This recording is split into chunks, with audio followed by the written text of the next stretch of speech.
শীতকালে তো অনেক পরিমাণে গাজর পাওয়া যায়, তাই আজকে একটা মিষ্টির রেসিপি তৈরি করব গাজরের হালুয়া।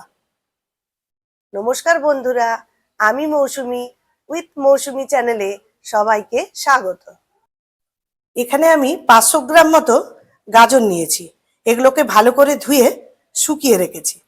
এরপর এই গাজরটাকে আমি দুই সাইডটা কেটে নেব।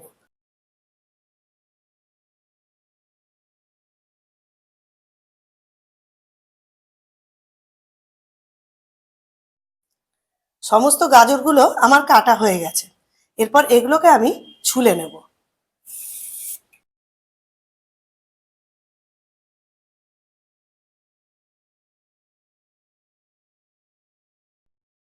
সমস্ত গাজরগুলোকে আমি ভালো করে ছুলে নিয়েছি। এরপর এই গাজরগুলোকে আমি দু টুকরো করে কেটে নেব।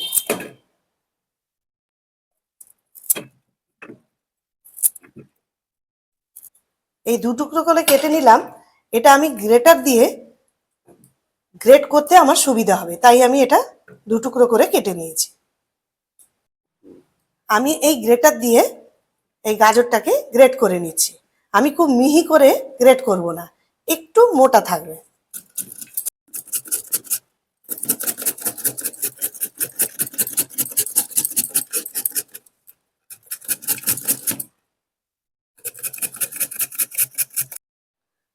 সমস্ত গাজরগুলোকে আমি এইভাবে গ্রেট করে নিয়েছি।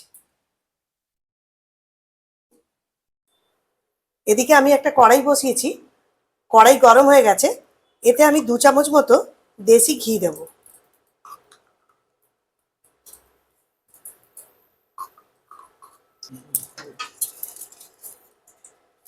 এরপর গ্রেট করে রাখা গাজরগুলোকে এই ঘিয়ের মধ্যে দিয়ে দেব।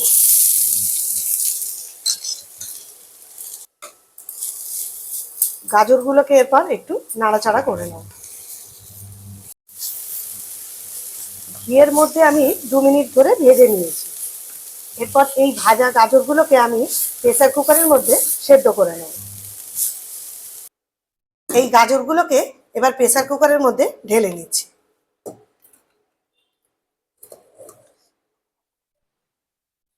সমস্ত গাজরগুলোকে প্রেসার কুকারের মধ্যে ঢেলে দিয়েছি। এরপর 700 গ্রাম দুধ, যেটাকে আমি জাল দিয়ে রেখেছিলাম, এরপর ঠান্ডা হয়ে গেছে। এই ঠান্ডা করা দুধটাকে আমি প্রেসার কুকারের মধ্যে ঢেলে দেব।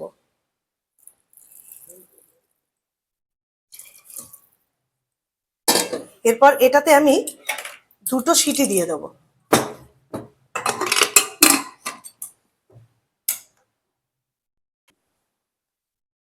এদিকে কয়েকটা কাজু আর কিছুটা আমন্ড বাদাম, এগুলো মিক্সার গ্রাইন্ডারের মধ্যে দিয়ে একটু ঘুরিয়ে নেব।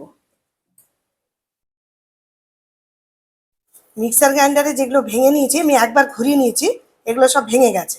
এই ভাঙা কাজুগুলোকে রেখে দিলাম। ওই কড়াইয়ের মধ্যে আমি 1 চামচ ঘি দিলাম।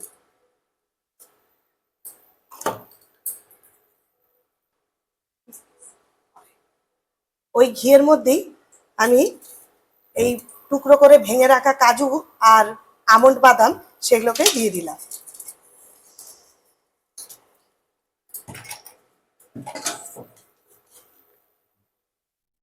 আর 1 মুঠো কিশমিশ সেগুলোকেও দিয়ে দিলাম। এগুলোকে একটু ভেজে নেব।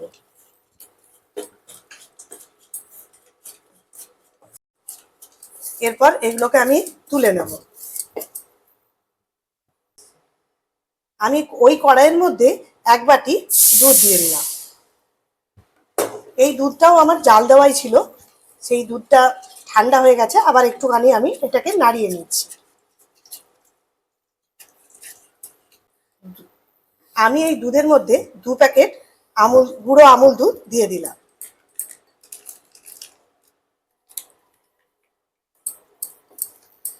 গাজরের হালুয়া তৈরি করতে মাওয়া লাগে, তো আমি এটা বাড়িতেই তৈরি করে নিচ্ছি। মাওয়া দিলে গাজরের হালুয়াটা খেতেও ভালো লাগে। এটা অনবরত নাড়িয়ে যাব, যাতে এটা কড়াইয়ের গায়ে লেগে না যায়। এই দুধটা অনেকটাই ঘন হয়ে এসছে। এবার এই মাওয়াটা আপনারা মিষ্টির দোকান থেকেও কিনতে পারেন, কিন্তু আমি এইভাবে বাড়িতেই তৈরি করে নিই। যতক্ষণ না এটা ঘন হয়ে আসছে ততক্ষণ এটা নাড়িয়ে যেতে হবে। আমার অনেকটাই ঘন হয়ে এসছে, মাওয়াটা আমার তৈরি হয়ে গেছে। এরপর এটা আমি তুলে নেব। প্রেসার কুকারে আমি 2টো সিটি মেরে নিয়েছি, ঠান্ডা হয়ে গেছে। এই সেদ্ধ করে রাখা গাজরটাকে আমি এই কড়াইয়ের মধ্যে ঢেলে দেব।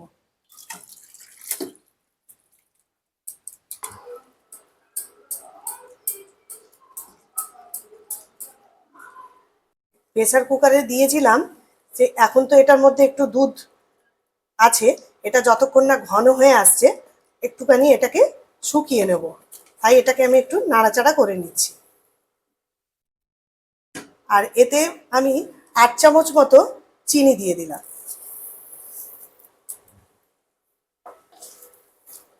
চিনি আরো প্রয়োজন হলে আমি দিয়ে দেব। এর মধ্যে 2টো এলাচ আমি এটাকে একটু থেতো করে নিয়েছি, এরপর আমি এটাকে দিয়ে দিলাম।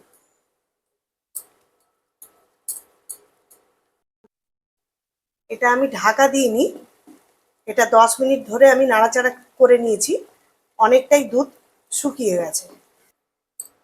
এই মাওয়াটা আমি বাড়িতে তো তৈরি করেছি, তো এই মাওয়া যদি ডিপ ফ্রিজে এয়ার কন্টেনারে যদি রাখা যায়, স্টিলের কোনো কন্টেনার এরকম হলেও চলবে, এটা শক্ত হয়ে যাবে আর এটা মাসখানেক ইউজ করা যাবে। এরপর এই মাওয়াটাকে আমি এর মধ্যে দিয়ে দেব।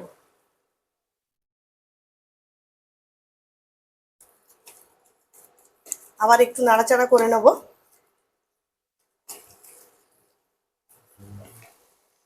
এরপর আমন্ড, কাজু আর কিশমিশ যেটা ঘিতে ভেজে রেখেছি সেগুলোকেও এর মধ্যে দিয়ে দেবো।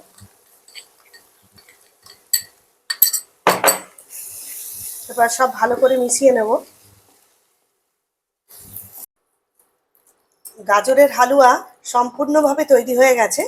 এরপর এতে আমি সামান্য একটু কেওড়ার জল দিয়ে দিলাম।